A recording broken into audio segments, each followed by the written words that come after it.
हाँ जी दोस्तों, तो आज के इस वीडियो में हम लोग बात करने वाले हैं about Google's helpful content update के बारे में। गाइस 18 अगस्त से जब से गूगल ने ऑफिशियली इसको अनाउंस किया है कि हम एक नई अपडेट को लेकर आ रहे हैं, तब से ये अपडेट जो है ना वो चर्चा का विषय बनी हुई है और 2-3 क्वेश्चंस इस अपडेट से रिलेटेड है जो बहुत ही कॉमन है, जिनको भी मैं आज के वीडियो में डिस्कस करूंगा। सबसे पहला जो क्वेश्चन है वो ये है कि क्या helpful content update AI generated content को खत्म कर देगी, या जो वेबसाइट्स एआई जनरेटेड कंटेंट को यूज कर रही हैं वो वेबसाइट्स अब रैंकिंग में डाउन हो जाएंगी। ये क्वेश्चन मैं बहुत ज्यादा सुन रहा हूं, तो काफी एनालिसिस करने के बाद मैं कुछ कंक्लूजन्स पे पहुंचा हूं जो मैं अभी आपको बताने वाला हूं।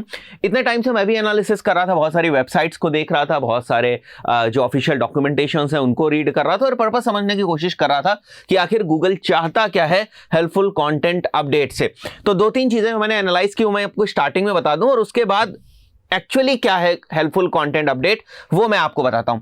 गाइस सबसे पहली बात तो ये रोल आउट होना स्टार्ट हो गई थी 25 अगस्त को, और ये भी गूगल के ही एक अनाउंसमेंट के थ्रू हमें पता चला था कि 25 अगस्त से ये रोल आउट होना शुरू हो गई है। बट जब मैंने 25 अगस्त का जो सर्च इंजन रिजल्ट पेजेस के डेविएशंस होते हैं उनको मैंने देखना शुरू किया, तो मैंने देखा कि बहुत ज्यादा डेविएशन देखने को मिला नहीं है। मतलब सर्च इंजन रिजल्ट पेजेस में जो रैंकिंग्स के फ्लक्चुएशंस होते हैं, देखो जब कभी भी कोई पावरफुल अपडेट आएगी ना तो रैंकिंग्स में आपको फ्लक्चुएशंस देखने को मिलेंगे। तो मैंने जब इस चीज को एनालाइज किया, मॉज में इसको एनालाइज किया, SEMrush का जो सेंसर होता है उसमें मैंने इसको एनालाइज करने की कोशिश करी, तो मैंने देखा कि बहुत तगड़े कोई फ्लक्चुएशंस नहीं थे। तो इसका मतलब ये हुआ कि ये फुल्ली अभी भी रोल आउट नहीं हुई थी और धीरे धीरे ये रोल आउट होना शुरू होगी। दूसरी चीज मुझे ये समझ में आई कि हो सकता है आपकी वेबसाइट हिट हुई हो इस हेल्पफुल कंटेंट अपडेट से, यानी कि आपकी वेबसाइट के ऊपर इसका इंपैक्ट आया हो। बट जब मैंने डॉक्यूमेंटेशंस पढ़ने शुरू करे और भी बहुत सारी चीजें खंगालनी शुरू करी, तो मुझे समझ में आया कि ये वाली अपडेट ना धीरे धीरे काम करना शुरू करेगी। मतलब ये स्लो पॉइजन है। अगर आपकी जो वेबसाइट है या वेब पेज है वो इसकी जो गाइडलाइंस है उसको वायलेट करता है, आपकी वेबसाइट या वेब पेज, तो हो सकता है थोड़े टाइम के बाद उसका असर दिखना शुरू हो और आपकी रैंकिंग्स में डाउन हो। वहीं पर कुछ लोगों को अपनी वेबसाइट और ब्लॉग्स में जो रैंकिंग है उसमें डाउनफॉल दिखा भी, तो दोनों तरीके के मिक्स्ड रिएक्शंस थे। बट एक्चुअली जो SEMrush का सेंसर है और जो मॉज का फोरकास्ट है, वेदर फोरकास्ट है बेसिकली, जहां पर जो आप सर्च इंजन रिजल्ट पेजेस के फ्लक्चुएशंस को देखते हैं, इनमें कोई बहुत तगड़ा डेविएशन मेरे को देखने को नहीं मिला। फाइन, तो इससे ये जस्टिफाइड हो जाता है कि भाई 25 अगस्त को ये अपडेट रोल आउट होना तो शुरू हो गई थी, लेकिन अभी भी फुल्ली रोल आउट हुई नहीं है और आप ये पता भी नहीं कर पाओगे कि आपकी जो वेबसाइट है वो अभी हेल्पफुल कंटेंट अपडेट की वजह से हिट हुई है या नहीं हुई है, वो तो बाद में पता चलेगा आपको। ठीक है, अब दूसरी चीज वो ये है कि इस अपडेट का पर्पस क्या है। तो बड़े लंबे चौड़े डॉक्यूमेंटेशंस, बड़ी सारी एनालिसिस करने के बाद जो कंक्लूड हुआ पॉइंट वो ये हुआ कि it will hit content that is created for the purpose of SEO only. मतलब बहुत सारे लोग ना इस चीज के ऊपर फोकस करते हैं कि वो अपने कंटेंट को ज्यादा से ज्यादा SEO फ्रेंडली किस तरीके से बनाए ताकि उनका content search engine result pages में रैंक हो जाए। इस चीज में वो इस चीज को इग्नोर कर जाते हैं कि भाई जो कंटेंट है ना उसको कंज्यूम करेगा एक्चुअली एक ह्यूमन। तो हमने हमारा जो कंटेंट बनाया हुआ है वो ह्यूमंस के हिसाब से बनाया हुआ है या नहीं बनाया हुआ है, तो उस चीज को बहुत सारे लोग मिस कर जाते हैं और थोड़ा सा ओवर SEO कर जाते हैं ना। बहुत ज्यादा SEO करने के चक्कर में हो सकता है कि बिना जरूरत का कंटेंट जो है वो डाल दिया, बिना जरूरत की इमेजेस डाल दी, बिना जरूरत के फैक्ट्स डाल दिए, इधर से कंटेंट उठा के चिपका दिया, दूसरे सोर्सेज से कंटेंट उठा के चिपका दिया। तो ओवर SEO करने के चक्कर में, या जो SEO की ऑलरेडी मार्केट में गाइडलाइंस हैं कि आपको ये यूज करना है, इतना मिनिमम कंटेंट यूज करना है, इस तरीके कंटेंट यूज करना है, इस तरीके से पैराग्राफ्स में डिवाइड करना है, तो ये जो गाइडलाइंस हैं इनको फुलफिल करने के चक्कर में जो SEO पर्सन्स हैं, SEO एनालिस्ट हैं, वो इतना ज्यादा SEO पे ध्यान देने की कोशिश करने लगते हैं कि वो ये भूल जाते हैं कि जो कंटेंट है ना वो यूजर के लिए बनाया जा रहा है, इट शुड हेल्प पीपल।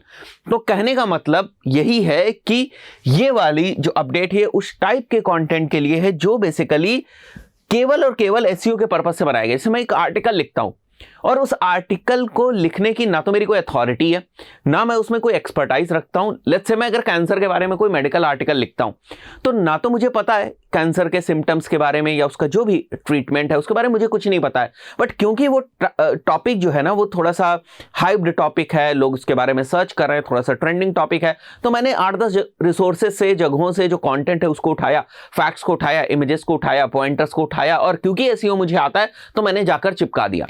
अब गूगल को क्या लगेगा, ये तो वही सारी पुरानी चीजें हैं, इसमें कुछ नया तो है ही नहीं। तो इनका एम एक्चुअली लोगों को हेल्प करने का नहीं है, बल्कि अपने कंटेंट को ओवर ऑप्टिमाइज करने का है एसईओ के पॉइंट ऑफ व्यू से।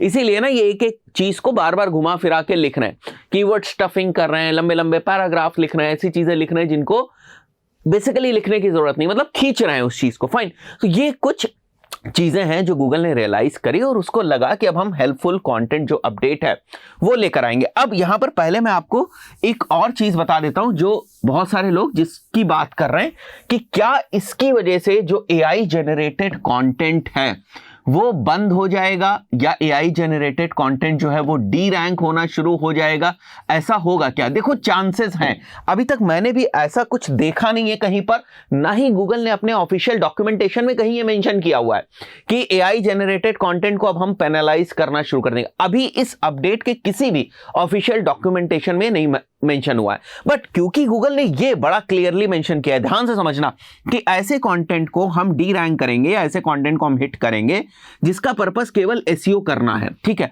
तो जब आप इन टूल्स के थ्रू कंटेंट लिखते हैं ना, तो क्योंकि इन टूल्स को इस तरीके से बनाया गया है, इस तरीके से इन टूल्स को कॉन्फ़िगर किया गया है या डिजाइन किया गया है ताकि ये एसईओ के एस्पेक्ट्स को ध्यान में रखते हुए ना कंटेंट लिखें। और इन टूल्स में जो ह्यूमन पर्पस होता है ना, जो ह्यूमन की हेल्प करने का पर्पस होता है ना, वो नहीं होता है, वो आप इन टूल्स में नहीं डाल सकते, राइट। तो इन टूल्स का जो मेजर पर्पस होता है वो एसईओ फ्रेंडली कंटेंट लिखने का होता है और कंटेंट लिखने का होता है। तो हम एसईओ फ्रेंडली कंटेंट लिखते हैं और कंटेंट लिखते हैं, तो हो सकता है एआई बेस्ड जो कंटेंट है वो पेनलाइज हो जाए बेसिकली इस पर्टिकुलर अपडेट की वजह से, या वो हिट हो जाए इस पर्टिकुलर अपडेट की वजह से। बट ये भी हो सकता है कि अगर एआई जनरेटेड कंटेंट हेल्पफुल रहा, यूजर के लिए हेल्पफुल रहा, और वो ऐसा कंटेंट नहीं है जो लग रहा है कि ये ओवर ऑप्टिमाइज्ड है, जबरदस्ती के इसके अंदर बहुत सारी चीजें एसईओ की डाली गई हैं बिना किसी मतलब के, तो हो सकता है उस कंटेंट को कोई फर्क ना पड़े। तो सीधे सीधे ये नहीं कहा जा सकता कि एआई जनरेटेड कंटेंट जो है वो डी रैंक हो रहा है, नहीं, ये नहीं है। वो हर कंटेंट डी रैंक हो रहा है जो बेसिकली बनाया गया है एसईओ को केवल ध्यान में रखते हुए। अब आप बोलोगे कि सर ये क्या बात हुई, गूगल ही यही कहता है कि आप अपने आर्टिकल्स का एसईओ करो, आप अपने जो ब्लॉग्स हैं उनका एसईओ करो ताकि आप रैंक हो सको, एसईओ की गाइडलाइंस को फॉलो करो। और एसईओ है क्या, गूगल की ही तो गाइडलाइंस, हम तो उन्हीं को फॉलो कर रहे हैं। तो फिर एसईओ ओनली वाला जो कंटेंट है वो क्यों डी रैंक हो जाएगा? गाइस यहां पर ध्यान से देखो क्या लिखा हुआ है, एसईओ ओनली। ये हमें कॉम्बो चाहिए भाई साहब, ये एसईओ प्लस ये हेल्पफुल कंटेंट जो लोगों को हेल्प करे, ऐसा हमें कॉम्बिनेशन चाहिए।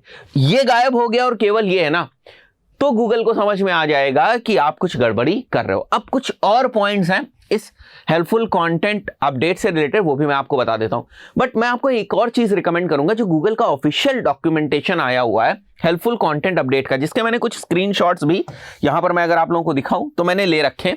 Focus on people first content, मतलब ये क्या गाइड कर रहे हैं आपको किस तरीके का कंटेंट बनाना है, ठीक है। अगर आप देख पा रहे होगे बोर्ड पे, तो मैं आपको कुछ यहां चीजें पढ़ के भी बता देता हूं और कुछ चीजें आपको मैं लिंक दे दूंगा, वहां से आप देख लेना। फाइन, तो अगर आप यहां पर देखो, do you have an existing on intended audience for business और site that would find the content useful if they come directly to you, ठीक है। यूजफुल कंटेंट के पॉइंट ऑफ व्यू से, does your content clearly demonstrate first hand expertise and depth of knowledge. ये बात समझो, यहां पर क्या कहने का मतलब है कि भाई साहब मैंने ये पेन खरीदा, मैंने इसके ऊपर रिव्यू किया, एक ब्लॉग लिखा। अब आपको नहीं लग रहा है कि मेरे को ये पेन खरीदना चाहिए, आपको नहीं मिला पेन, कोई भी रीजन हो सकता है। आपने देखा उमर ने एक ब्लॉग लिखा है, आपने उसी ब्लॉग से और दूसरे लोगों के ब्लॉग से कुछ काट छाट करके कुछ कंटेंट वगैरह उठाकर आपने अपना कंटेंट बना दिया। बट क्या वो फर्स्ट हैंड एक्सपीरियंस था? क्या आपने इसको एक्सपीरियंस किया उसके बाद कंटेंट बनाया? नहीं। तो आपको मेक श्योर करना है कि जो कंटेंट है ना, आपका कंटेंट है वो फर्स्ट हैंड एक्सपीरियंस का हो, डेप्थ ऑफ नॉलेज का हो, ठीक है। Does your site have a primary purpose और फोकस, ऐसे नहीं कि आज कुछ डाल दिया कल कुछ डाल दिया। तो प्राइमरी पर्पस या फोकस होना चाहिए, जिसको हम लोग अपनी भाषा में कभी कभी निश भी बोलते हैं, है ना, कि निश होनी चाहिए। After reading your content will someone leave feeling that they have learned enough about a topic to help achieve their goal. तो ये सारे क्वेश्चंस हैं, बहुत सारे क्वेश्चंस हैं। Are you keeping in mind our guidelines for core updates and product reviews? Product reviews की भी update पहले आई थी, इसके बारे में मैं अलग से वीडियो बनाना होगा तो मैं बना दूंगा। Will someone reading your content leave feeling like they have had a satisfactory experience? ये सारी किस चीज की बात हो रही भाई? सैटिस्फैक्टरी एक्सपीरियंस है, लर्नड इनफ है, ठीक है, फर्स्ट हैंड एक्सपर्टाइज है या एक्सपीरियंस है। तो ये सारी चीजें किस तरफ इशारा कर रही हैं? इस तरफ, जो यहां पर पॉइंट लिखा हुआ है, content should be to help people. तो आई बिलीव मेन जो पर्पस है वो आपको समझ में आ गया होगा। तो यहां पर अगर मैं आ जाऊं, focus on people first content, ये पॉइंट आपको समझ में आ गया। And avoid creating content that is only for search engine. Search engine first का मतलब है ओनली फॉर सर्च इंजन नहीं होना चाहिए। यूजर फर्स्ट अप्रोच, ये कितनी बार आया गूगल के, अगर आप लोग ऑफिशियल डॉक्यूमेंटेशन पढ़ते हैं, थोड़ा टाइम बिताते हैं उसके ऊपर, तो यूजर फर्स्ट अप्रोच के बारे में आपको पता होगा, है ना। बट अभी भी मैं आपको बहुत ही ऑनेस्टली बोल रहा हूं, अभी भी मैंने कोई बहुत बड़े बड़े चेंजेस या वो चीजें नहीं देखी हैं over the period of time कि हेल्पफुल कंटेंट अपडेट किस तरीके से हिट कर रही है। बट जैसे जैसे आगे टाइम बीतता जाएगा, अपडेट्स आती जाएंगी, मैं आप लोगों को भी अपडेट करता रहूंगा। फाइन। तो अब यहां पर avoid creating content for search engines first के अंडर जो कुछ पॉइंट्स हैं, are you writing about things simply because they seems trending, जो मैंने अभी बताया, and not because you did write about them otherwise for your existing audience। जैसे मैं वीडियोस बना रहा हूं, तो अगर कोई ट्रेंडिंग टॉपिक है तो मैं ट्रेंडिंग टॉपिक पकड़ के पॉलिटिक्स का वीडियो बना दूं, इस चीज का ध्यान रखूं। या मैं जो डिजिटल मार्केटिंग की वीडियो बनाता हूं, मेरी डिजिटल मार्केटिंग की ऑडियंस है, तो मैं डिजिटल मार्केटिंग का वीडियो बनाऊंगा, है ना। अगर डिजिटल मार्केटिंग में कोई चीज ट्रेंडिंग हो गई, जैसे अभी कोर अपडेट आ गई हमारी यहाँ पर, ठीक है, एक कंटेंट की हेल्पफुल अपडेट आ गई, तो इसके बारे में वीडियो बना दूंगा मैं, ठीक है। बट इसका मतलब ये थोड़ी है मैं पॉलिटिक्स के बारे में बनाने लगूंगा। तो ठीक है, मतलब ये जो हमारा कंटेंट है ना, हमारी ऑडियंस के लिए वैसे भी यूजफुल होना चाहिए। ऐसा नहीं है कि ट्रेंडिंग है तो मैंने बना दिया। Fine. Is the content primarily to attract people from search engines rather than made for humans? बस रैंकिंग आपका अगर ऑब्जेक्टिव है तो ऐसे बहुत पॉइंट्स है, मैं पढ़ता जाऊंगा, बट घूम फिर के जो सबका जो जूस है ना वो ये निकल के आएगा, बस एक लाइन में। इसीलिए मैंने यहीं पर सारी चीज लिख दी थी। और जो लोगों को कंफ्यूजन आ रहा था ना ये जनरेटेड कंटेंट वाला, वो भी मेरा सॉल्व करना पर्पस था, तो वो भी मैंने आपको बता दिया। तो ये दोनों स्क्रीनशॉट्स लिए हुए हैं और इस अपडेट में यही सबसे मेन चीज, अगर इसको आप देखोगे तो बहुत सारी चीजें क्लियर हो जाएंगी over the period of time. जैसे वेबसाइट्स का और ब्लॉगर्स का और रिएक्शंस आते जाएंगे इस अपडेट को लेकर, मैं आपको भी बताता जाऊंगा, ठीक है। कुछ और इंपॉर्टेंट पॉइंट्स है with regards to this update, वो भी आप समझ लो तो बेहतर रहेगा। It is an automate machine learning process which process और approach and it's not manual. कहने का मतलब कि ये वाली अपडेट ना बॉट्स चेक कर रहे हैं, मतलब अगर आपके कंटेंट को स्कैन कर रहे हैं या कंटेंट को चेक कर रहे हैं, तो ऐसा नहीं है कि कोई मैनुअल रिव्यूइंग हो रही है यहां पर या कोई ह्यूमन बैठा हुआ है। This is bought based approach, ठीक है। जैसे बहुत सारे गूगल्स के सिग्नल्स होते हैं, उसी तरीके से ये भी एक सिग्नल की तरीके से काम करेगा, and it is bought based approach. वही यहां पर लिखा हुआ है जो मेन आप पॉइंट अगर आप यहां पर देखोगे, it's an automated and machine learning. ये वाला जो पॉइंट आपको दिख रहा है ये बॉट बेस्ड की तरफ इशारा करता है। ये साइट वाइड सिग्नल अपडेट है। साइट वाइड सिग्नल अपडेट का मतलब ये होता है कि जैसे आपकी वेबसाइट के ऊपर लेट्स से 100 पेजेस हैं और उन 100 पेजेस में मान लिया 20 पेजेस इसके अंडर आ जाते हैं, ठीक है। ये जो अपडेट है इससे हिट हो जाते हैं या अपडेट के अकॉर्डिंग नहीं रहते हैं, पॉलिसीज के अकॉर्डिंग नहीं रहते हैं, तो आपके 20 पेजेस अगर नहीं रहेंगे तो बाकी पेजेस भी अफेक्ट होंगे। इसको बोलते हैं साइट वाइड सिग्नल, है ना। जो सिग्नल ये पास करेगा वो कंप्लीट साइट के लिए एप्लीकेबल होगा, ठीक है। Site hits under this may see this effect in coming months. तो थोड़ी स्लो अपडेट है, ठीक है, थोड़ी सी स्लो अपडेट है ये, okay. Updates will start affecting English content first. सबसे पहले इंग्लिश कंटेंट पे इफेक्ट होगा, फिर बाकी जो दूसरी लैंग्वेजेस हैं उन पे भी इफेक्ट आएगा। रिकमेंडेशन क्या है? एक लाइन में पूरी बात मैंने कह दी आप लोगों को। Stay to topic, don't include much topics and irrelevant topics on your website. बस सीधी सी बात है। तो अगर थोड़ा सा भी आप ध्यान रखते हैं इस चीज का कि आपका जो कंटेंट है वो यूजर के हिसाब से होना चाहिए। मैंने कुछ भी कंटेंट लिखा, उस कंटेंट का जो पर्पस है वो हल हो रहा है या नहीं। जैसे फॉर एग्जांपल मैंने ये वीडियो बनाया, तो इसका जो पर्पस है वो हल हो रहा है या नहीं। आपको ये बात समझ में आई कि गूगल ने एक अपडेट निकाली है, उसका काम क्या है, कैसे उसके बच के रहना। फाइन। तो आई बिलीव बहुत सारी चीजें आपको क्लियर हो गई। इस पर्टिकुलर वीडियो में इतना ही। मिलते हैं नेक्स्ट वीडियो में। Till then good bye.